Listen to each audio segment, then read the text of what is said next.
नमस्कार विद्यार्थी मंडळी, या व्हिडिओमध्ये आपण येणाऱ्या तलाठी भरतीसाठी अतिशय महत्त्वाचे जी.के. आणि करंट अफेअर्सचे प्रश्न कव्हर करणार आहोत. यामध्ये घेतलेले जी.के.चे जे प्रश्न आहेत ते मागील वर्षी झालेल्या तलाठी भरतीच्या प्रश्नपत्रिकांमधून घेतलेले आहेत आणि करंट अफेअर्स आपण डेली बेसिसवर घेतलेले आहेत. चला तर प्रश्नांना सुरुवात करूया. सर्व प्रश्न अतिशय महत्त्वाचे असणार आहेत. व्हिडिओ शेवटपर्यंत पाहायचा आहे. प्रश्न पहिला आहे बघा, खालीलपैकी मूलभूत हक्क कोणता? उत्तर येत असेल तर उत्तर कमेंट करायचं आहे. या ठिकाणी योग्य उत्तर असणार आहे धार्मिक स्वातंत्र्याचा हक्क, ऑप्शन क्रमांक सी. ठीक आहे, उत्तर असणार आहे ऑप्शन क्रमांक सी, धार्मिक स्वातंत्र्याचा हक्क हा मूलभूत हक्क आहे. मूलभूत हक्क हे संविधानाच्या तिसऱ्या भागामध्ये समाविष्ट आहेत. कितव्या? तिसऱ्या भागामध्ये समाविष्ट आहेत. आपल्याला लक्षात ठेवायचं आहे कलम 12 ते 35. कलम 12 ते 35 हे मूलभूत हक्कांचे कलम आहेत. हे देखील प्रश्नामध्ये विचारलेलं आहे. कलम 32ला संविधानाचा आत्मा म्हटलेला हे देखील विचारलेलं आहे परीक्षेत. कोणते मूलभूत हक्क आहेत सध्या? तर समानतेचा हक्क, स्वातंत्र्याचा हक्क, शोषणाविरुद्धचा हक्क, धार्मिक स्वातंत्र्याचा हक्क, सांस्कृतिक व शैक्षणिक हक्क आणि घटनात्मक उपायांचा हक्क, असे टोटल 6 हक्क आहेत सध्या. मूलभूत हक्क किती आहेत सध्या? 6. मूळ संविधानात किती होते? 7. म्हणजे 7 टोटल 7 मूलभूत हक्क होते. त्यामध्ये संपत्तीचा हक्क देखील समाविष्ट होता. परंतु 44वी घटनादुरुस्ती, कितवी? 44वी घटनादुरुस्ती जी 1978 मध्ये झाली. ठीक आहे, 1978 मध्ये 44वी घटनादुरुस्ती झाली आणि त्यामध्ये संपत्तीचा हक्क हा मूलभूत हक्कांमधून वगळण्यात आला. ठीक आहे, हा काढून टाकण्यात आला संपत्तीचा हक्क. मग उरले किती सध्या? 6 मूलभूत हक्क उरलेले आहेत. ठीक आहे, व्हिडिओ शेवटपर्यंत पाहायचा आहे. व्हिडिओच्या शेवटी सर्व प्रश्नांची रिव्हिजन घेतली जाणार आहे. त्यानंतर प्रश्न आहे, राष्ट्रपती पदाच्या पात्रतेचे कलम डॅश डॅश कोणते आहे? कलम 58. ऑप्शन क्रमांक बी, कलम 58 हे राष्ट्रपती पदाच्या पात्रतेचे कलम आहे. किती पात्रता असली पाहिजे? वय वर्ष बघा विचारलेलं आहे खूप वेळेला, 35 वर्षे पूर्ण. ठीक आहे, 35 वर्षे पूर्ण असलं पाहिजे आपल्या राष्ट्रपती पदासाठी वय. ठीक आहे, त्यानंतर भारतीय नागरिक असली पाहिजे ती व्यक्ती. ठीक आहे, त्यानंतर प्रश्न आहे, जमीन हा विषय डॅश डॅश या सूचीमध्ये येतो. कोणत्या सूचीमध्ये येतो? हा राज्य सूचीमध्ये येतो. ठीक आहे, राज्य सूचीमध्ये येतो जमीन हा विषय. भारतीय संविधानाच्या 7व्या अनुसूचीमध्ये, कितव्या? 7व्या. ठीक आहे, 7व्या अनुसूचीमध्ये केंद्र आणि राज्यांमध्ये अधिकारांची व विषयांची विभागणी करण्यासाठी 3 सूची तयार करण्यात आलेल्या किंवा दिल्या गेलेल्या आहेत. त्यामध्ये संघसूची किंवा केंद्रसूची, राज्यसूची आणि समवर्ती सूची अशा या 3 सूची करण्यात आलेल्या आहेत. ठीक आहे, यामध्ये जमीन हा विषय राज्यसूचीमध्ये येतो. पुढील प्रश्न बघा, भारतात रेल्वे, तारयंत्र, पोस्ट यांची सुरुवात खालीलपैकी कोणाच्या कारकिर्दीत झाली? कोणाच्या कारकिर्दीत झालेली आहे याची सुरुवात? तर लॉर्ड डलहौसी. ठीक आहे, ऑप्शन क्रमांक बी उत्तर असणार आहे. लॉर्ड डलहौसी याच्या काळामध्ये आपल्या भारतामध्ये रेल्वे, टपाल यंत्र, तारयंत्र याची सुरुवात झालेली आहे. ठीक आहे, पहिली रेल्वे कधी धावली? प्रश्न खूप वेळेला विचारलेला आहे बघा, 16 एप्रिल. ठीक आहे, 16 एप्रिल 1853. लक्षात ठेवायचे, तारीख विचारलेले. 16 एप्रिल 1853ला भारतात पहिली ट्रेन धावली. मुंबईतील बोरी बंदर येथून ठाणे. ठीक आहे, 34 किलोमीटर काहीतरी अंतर होतं, 34 किलोमीटर. ओके, त्यानंतर तारयंत्राची सुरुवात कधी झाली? 1853-54ला तारयंत्राची सुरुवात झाली. पहिली तार कोणत्या ठिकाणांदरम्यान तयार झाली? तर कलकत्ता ते आग्रा. ठीक आहे, कलकत्ता ते आग्रा दरम्यान पहिली तार लाईन सुरू करण्यात आली. आता या ठिकाणी लॉर्ड रिपन आहे बघा, याला स्थानिक स्वराज्य संस्थेचा जनक म्हटलं जातं. खूप याला विचारलेला हा प्रश्न आहे. त्यानंतर लॉर्ड बेंटिक आहे बघा, सतीची सतीची प्रथा जी आहे ती बंद कोणी केली? लॉर्ड बेंटिक, विल्यम बेंटिक यांनी ही प्रथा बंद केली होती. त्यानंतर लॉर्ड वेलेस्ली, एक प्रश्न विचारला तो, तैनाती फौजेची स्थापना कोणी केली? तर लॉर्ड वेलेस्ली यांनी केलेली आहे. त्यानंतर प्रश्न आहे, बारडोली सत्याग्रह डॅश डॅश यांच्या नेतृत्वाखाली झाला. कोणाच्या नेतृत्वाखाली झाला? सरदार वल्लभभाई पटेल. ठीक आहे, ऑप्शन क्रमांक ए, सरदार पटेल हे आपलं योग्य उत्तर असणार आहे. बारडोलीचा सत्याग्रह 1928मध्ये झाला. वर्ष देखील विचारलेलं आहे. 1928मध्ये सरदार वल्लभभाई पटेल यांच्या नेतृत्वात झाला. ब्रिटिशांनी बारडोलीतील शेतकऱ्यांच्या शेतसाऱ्यामध्ये अचानक 30% वाढ केलेली होती. ठीक आहे. आणि याच विरुद्ध हा सत्याग्रह करण्यात आलेला होता. त्यानंतर प्रश्न आहे, जय जवान जय किसान हा नारा कोणी दिला? कोणी दिलेला आहे? लाल बहादूर शास्त्री. ठीक आहे. लाल बहादूर शास्त्री यांनी जय जवान जय किसान हा नारा दिलेला आहे. भारताचे दुसऱ्या क्रमांकाचे पंतप्रधान होते. ठीक आहे. दुसऱ्या क्रमांकाचे पंतप्रधान कोण? लाल बहादूर शास्त्री. यांच्या समाधीस्थळाला काय म्हटलं जातं? कमेंट करून सांगायचं आहे मला. समाधीस्थळास काय म्हटलं जातं लाल बहादूर शास्त्रींचा? तर यांचा मृत्यू जो आहे तो उझबेकिस्तानची राजधानी ताशकंद येथे संशयास्पद मृत्यू झाला होता. ठीक आहे. मृत्यू की हत्या याबद्दल अजून काही उघड झालेली नाही माहिती. तर बघा, उझबेकिस्तानमधील ताशकंद या ठिकाणी यांचा मृत्यू झालेला होता. समाधीस्थळाचं नाव कमेंट करून सांगा. त्यानंतर प्रश्न आहे, कस्तुरबा गांधीचे टोपण नाव डॅश डॅश आहे. काय? तर बा. ठीक आहे. त्यांना बा म्हणून ओळखलं जातं. 8वा प्रश्न आहे, कोणत्या समाज सुधारकास महाराष्ट्राचे सॉक्रेटिस म्हणून ओळखले जाते? हा प्रश्न तलाठी भरती 2023मध्ये विचारण्यात आलेला आहे. ठीक आहे. 2023ला आणि उत्तर देण्यात आलेलं आहे बघा. MG रानडे म्हणजेच महादेव गोविंद रानडे यांना महाराष्ट्राचे सॉक्रेटिस म्हणून ओळखले जाते. या ठिकाणी विनोबा भावे बघा भूदान चळवळीचे जनक म्हणून यांना ओळखलं जातं. त्यानंतर बाळ गंगाधर टिळक यांना भारतीय असंतोषाचे जनक म्हणून ओळखलं जातं. गोपाळकृष्ण गोखले महात्मा गांधीजींचे राजकीय गुरु म्हणून ओळखले जातात. त्यानंतर प्रश्न आहे, राज्यातील अधिक पावसाच्या प्रदेशात खालीलपैकी कोणत्या प्रकारची मृदा सापडते? कोणत्या प्रकारची सापडते? जांबे. ठीक आहे. ज्या ठिकाणी अधिक पाऊस होतो तिथे जांभी मृदा सापडते. हिला लॅटराइट मृदा म्हणून देखील ओळखलं जातं. ठीक आहे. लॅटराइट मृदा. पुढील प्रश्न आहे, इकोमार्क कशाशी संबंधित आहे? कशाशी संबंधित आहे? ऑप्शन क्रमांक डी, पर्यावरणपूरक. ठीक आहे. इकोमार्क हे पर्यावरणपूरक याच्याशी संबंधित आहे. पर्यावरणाला कमीत कमी हानी पोहोचवणाऱ्या आणि पर्यावरणपूरक मानदंडाचे पालन करून तयार केलेल्या उत्पादनाला हा शिक्का दिला जातो. ठीक आहे. भारतात इकोमार्कसाठी मातीचा घट किंवा घागर हे चिन्ह वापरले जाते. मातीचा घट किंवा मातीची घागर हे चिन्ह आपल्या भारतामध्ये इकोमार्क म्हणून वापरलं जातं. त्यानंतर प्रश्न आहे, हवेच्या सर्वात कमी तापमानाची नोंद केव्हा करता येते? केव्हा करता येते? सूर्योदयापूर्वी थोड्या वेळा. ठीक आहे. थोड्या वेळाने. सूर्योदयापूर्वी थोडा वेळ ही तापमानाची नोंद करता येते. ठीक आहे. रात्रीच्या वेळी सूर्य नसल्यामुळे पृथ्वीवरून उष्णता जमिनीच्या लहरींद्वारे आकाशात परत फेक होत राहते. ही प्रक्रिया संपूर्ण रात्र चालत असल्यामुळे तापमान सूर्य उगवण्याच्या थोड्या वेळाआधी सर्वात कमी पातळीवर पोहोचते. म्हणून यावेळी तापमानाची नोंद सर्वात कमी येते किंवा नोंद करता येते. त्यानंतर प्रश्न आहे, शतकोत्तर सुवर्ण महोत्सव कितव्या वर्षी साजरा केला जातो? कितव्या वर्षी केला जातो? 150व्या म्हणजे 150व्या. ठीक आहे. शतकोत्तर सुवर्ण महोत्सव हा 150व्या वर्षी साजरा केला जातो. आता कोणत्या वर्षी कोणता महोत्सव साजरा केला जातो? बघा, रौप्य महोत्सव जो आहे तो 25व्या वर्षी साजरा केला जातो. त्यानंतर सुवर्ण महोत्सव जो आहे तो 50व्या वर्षी साजरा केला जातो, 50 वर्ष पूर्ण झाल्यावर. हीरक महोत्सव जो आहे तो 60 वर्षे पूर्ण झाल्यावर साजरा केला जातो. अमृत महोत्सव 75 वर्षे पूर्ण झाल्यावर साजरा केला जातो. शतक महोत्सव 100 वर्षे पूर्ण झाल्यावर साजरा केला जातो. आणि शतकोत्तर सुवर्ण महोत्सव हा 150व्या वर्षी किंवा 150 वर्ष पूर्ण झाल्यावर साजरा केला जातो.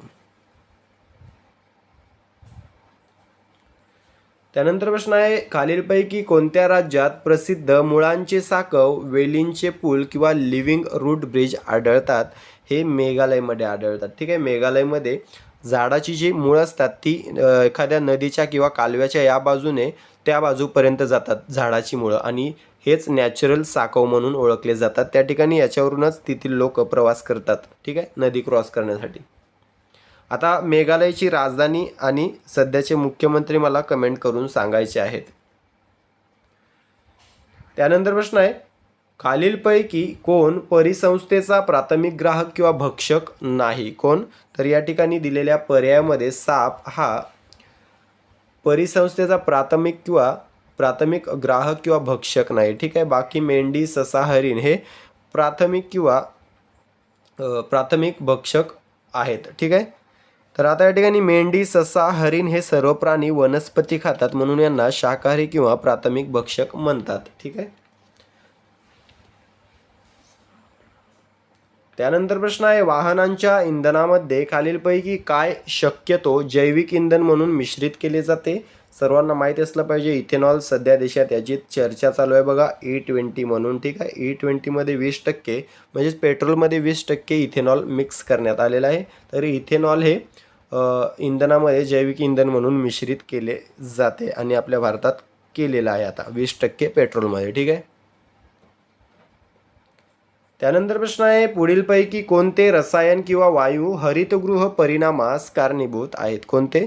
तर या ठिकाणी बघा, पाण्याची वाफ, CO2 म्हणजेच कार्बन डायऑक्साईड आणि CFC म्हणजेच क्लोरोफ्लोरोकार्बन हे वायू हरितगृह परिणामास कारणीभूत आहेत. त्यानंतर महत्त्वाचे करंट अफेअर्स बघा या ठिकाणी, अलीकडेच निधन झालेले कैलाशचंद्र पंत यांना 2026मध्ये कोणत्या पुरस्काराने सन्मानित करण्यात आले होते? कोणत्या? तर पद्मश्री. ठीक आहे. पद्मश्रीने सन्मानित करण्यात आलेलं होतं. त्यानंतर प्रश्न आहे, 22वी राष्ट्रकुल टेबल टेनिस अजिंक्यपद स्पर्धा 2026मध्ये भारताने एकूण किती पदके जिंकली? एकूण 18 पदके जिंकलेली आहेत.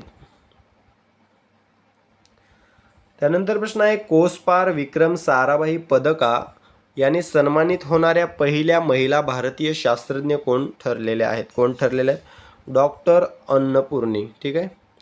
डॉक्टर अन्नपूर्णी सुब्रमण्यम या ठरलेल्या आहेत. त्यानंतर प्रश्न आहे, फ्लाईट हेरिटेजचा दर्जा मिळणारी देशातील पहिली स्वदेशी सॅटेलाइट बॅटरी पॉवर बँक 50 कोणी निर्माण केलेली आहे? कोणी केलेली आहे? Take me to space. Option क्रमांक आहे टेक मी टू स्पेस या कंपनीने ही पॉवर बँक तयार केलेली आहे. त्यानंतरचा प्रश्न आहे, भारतीय नौदलाच्या उपप्रमुख पदाचा कार्यभार कोणी स्वीकारलेला आहे? कोणी स्वीकारलेला आहे? A.N. प्रमोद. ठीक आहे. A.N. प्रमोद हे आपल्या भारतीय नौदलाचे उपप्रमुख बनलेले आहेत. त्यानंतर प्रश्न आहे, टूर दी फ्रान्स फेम्स 2026मध्ये सहभागी होणाऱ्या देशातील पहिल्या महिला सायकलपटू कोण ठरलेल्या आहेत? कोण ठरलेले आहेत? तर बघा, हर्षिता जखर या पहिल्या महिला ठरलेल्या आहेत टूर दी फ्रान्स फेम्स 2026मध्ये सहभागी होणाऱ्या देशातील पहिल्या महिला सायकलपटू. ठीक आहे. त्यानंतर प्रश्न आहे, पितांबरी प्रॉडक्ट्सने तयार केलेल्या देवभक्ती अगरबत्तीचे ब्रँड ॲम्बेसेडर म्हणून कोणाची नियुक्ती करण्यात आलेली आहे? कोणाची करण्यात आलेली आहे? रितेश देशमुख. ठीक आहे. रितेश देशमुख हे उत्तर असणार आहे. त्यानंतर शेवटचा प्रश्न आहे, इयत्ता 1ली ते 12वीपर्यंत कृत्रिम बुद्धिमत्ता हा मुख्य शालेय विषय म्हणून सुरू करणारे देशातील पहिले राज्य कोणते ठरलेले आहे? तर या ठिकाणी पंजाब हे देशातील पहिले राज्य ठरलेले आहे, ज्याने 1ली ते 12वीपर्यंत कृत्रिम बुद्धिमत्ता हा मुख्य शालेय विषय म्हणून सुरू केलेला आहे. तर अशा प्रकारे आपण 24 प्रश्न कव्हर केलेले आहेत. यामधून आपण 50 ते 60 प्रश्न तुमचे कव्हर केलेले आहेत. आता हे सर्व प्रश्न तुम्हाला समजले की नाही यासाठी आपण या सर्व प्रश्नांची रिव्हिजन कम परीक्षा घेणार आहोत, जी पूर्ण करून तुम्हाला या प्रश्नापैकी किती प्रश्न समजलेले आहेत ते कमेंट करून सांगायचं आहे. चला तर रिव्हिजनला सुरुवात करूया. प्रश्न पहिला आहे बघा, खालीलपैकी मूलभूत हक्क कोणता? योग्य उत्तर असणार आहे ऑप्शन क्रमांक C, धार्मिक स्वातंत्र्याचा हक्क. पुढील प्रश्न आहे, राष्ट्रपती पदाच्या पात्रतेचे कलम कोणते? योग्य उत्तर असणार आहे ऑप्शन क्रमांक B, 58. पुढील प्रश्न आहे, जमीन हा विषय डॅश डॅश या सूचीमध्ये येतो. योग्य उत्तर असणार आहे ऑप्शन क्रमांक ए, राज्य सूची. त्यानंतरचा प्रश्न आहे, भारतात रेल्वे, तारयंत्र, पोस्ट यांची सुरुवात कोणाच्या कारकिर्दीत झाली? योग्य उत्तर असणार आहे ऑप्शन क्रमांक बी, लॉर्ड डलहौसी. त्यानंतरचा प्रश्न, बारडोली सत्याग्रह यांच्या नेतृत्वाखाली झाला. योग्य उत्तर असणार आहे ऑप्शन क्रमांक ए, सरदार पटेल. त्यानंतर प्रश्न आहे, जय जवान जय किसान हा नारा कोणी दिला? योग्य उत्तर असणार आहे ऑप्शन क्रमांक सी, लाल बहादूर शास्त्री. त्यानंतरचा प्रश्न, कस्तुरबा गांधींचे टोपण नाव डॅश डॅश आहे? योग्य उत्तर असणार आहे ऑप्शन क्रमांक ए, बा. त्यानंतरचा प्रश्न, कोणत्या समाज सुधारकास महाराष्ट्राचे सॉक्रेटिस म्हणून ओळखले जाते? योग्य उत्तर असणार आहे ऑप्शन क्रमांक ए, एम जी रानडे. त्यानंतरचा प्रश्न, राज्यातील अधिक पावसाच्या प्रदेशात खालीलपैकी कोणत्या प्रकारची मृदा सापडते? योग्य उत्तर असणार आहे ऑप्शन क्रमांक बी, जांभी मृदा. पुढील प्रश्न असणार आहे, इकोमार्क कशाशी संबंधित आहे? योग्य उत्तर असणार आहे ऑप्शन क्रमांक डी, पर्यावरणपूरक. पुढील प्रश्न असणार आहे, हवेच्या सर्वात कमी तापमानाची नोंद केव्हा करता येते? योग्य उत्तर असणार आहे ऑप्शन क्रमांक ए, सूर्योदयापूर्वी थोडा वेळ. त्यानंतरचा प्रश्न, शतकोत्तर सुवर्ण महोत्सव कितव्या वर्षी साजरा होतो? योग्य उत्तर असणार आहे ऑप्शन क्रमांक बी, 150व्या. त्यानंतरचा प्रश्न, खालीलपैकी कोणत्या राज्यात प्रसिद्ध मुळांचे साकव, वेलींचे पूल किंवा लिव्हिंग रूट ब्रिज आढळतात? योग्य उत्तर असणार आहे ऑप्शन क्रमांक सी, मेघालय. त्यानंतर आहे, खालीलपैकी कोण परिसंस्थेचा प्राथमिक ग्राहक किंवा भक्षक नाही? योग्य उत्तर असणार आहे ऑप्शन क्रमांक बी, साप. पुढील प्रश्न आहे, वाहनांच्या इंधनामध्ये खालीलपैकी काय शक्यतो जैविक इंधन म्हणून मिश्रित केले जाते? योग्य उत्तर असणार आहे ऑप्शन क्रमांक सी, इथेनॉल. त्यानंतर पुढील प्रश्न आहे, पुढीलपैकी कोणते रसायन किंवा वायू हरितगृह परिणामास कारणीभूत आहेत? योग्य उत्तर असणार आहे ऑप्शन क्रमांक सी, पाण्याची वाफ, कार्बन डायऑक्साईड आणि क्लोरोफ्लोरोकार्बन. त्यानंतरचा प्रश्न आहे, अलीकडेच निधन झालेले कैलाशचंद्र पंत यांना 2026 मध्ये कोणत्या पुरस्काराने सन्मानित करण्यात आले होते? योग्य उत्तर आहे ऑप्शन क्रमांक डी, पद्मश्री. त्यानंतरचा प्रश्न, 22वी राष्ट्रकुल टेबल टेनिस अजिंक्यपद स्पर्धा 2026 मध्ये भारताने एकूण किती पदके जिंकली? योग्य उत्तर असणार आहे ऑप्शन क्रमांक बी, 18. त्यानंतर कोस्पार विक्रम साराभाई पदकाने सन्मानित होणाऱ्या पहिल्या महिला भारतीय शास्त्रज्ञ कोण ठरलेल्या आहेत? योग्य उत्तर असणार आहे ऑप्शन क्रमांक डॉक्टर अन्नपूर्णी सुब्रमण्यम. त्यानंतरचा प्रश्न, फ्लाईट हेरिटेजचा दर्जा मिळवणारी देशातील पहिली स्वदेशी सॅटेलाइट बॅटरी पॉवर बँक 50 कोणी निर्माण केलेली आहे? योग्य उत्तर असणार आहे ऑप्शन क्रमांक ए, टेक मी टू स्पेस. त्यानंतर प्रश्न आहे, भारतीय नौदलाच्या उपप्रमुख पदाचा कार्यभार कोणी स्वीकारलेला आहे? योग्य उत्तर असणार आहे ऑप्शन क्रमांक बी, ए एन प्रमोद. यानंतरचा प्रश्न, टूर दी फ्रान्स फेम्स 2026 मध्ये सहभागी होणाऱ्या देशातील पहिल्या महिला सायकलपटू कोण ठरल्या? योग्य उत्तर असणार आहे ऑप्शन क्रमांक बी, हर्षिता जाखर.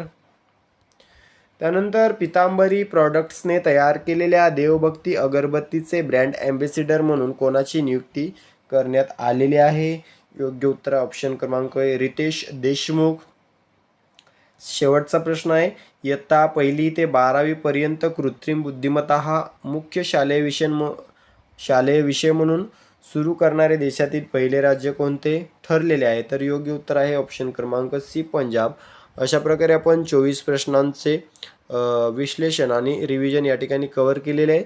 24 पैकी या रिव्हिजनमध्ये किंवा रिव्हिजन कम परीक्षेमध्ये तुम्हाला किती उत्तरं बरोबर द्यायला जमलेले आहेत कमेंट करून सांगायचं आहे. व्हिडिओ आवडला असेल तर व्हिडिओला लाईक आणि शेअर करायचे, चॅनलला सबस्क्राईब करून घ्यायचे जेणेकरून दररोजचे व्हिडिओ तुम्हाला पाहायला मिळतील. भेटूया पुढील भागामध्ये. तूर्तास थांबतो. धन्यवाद.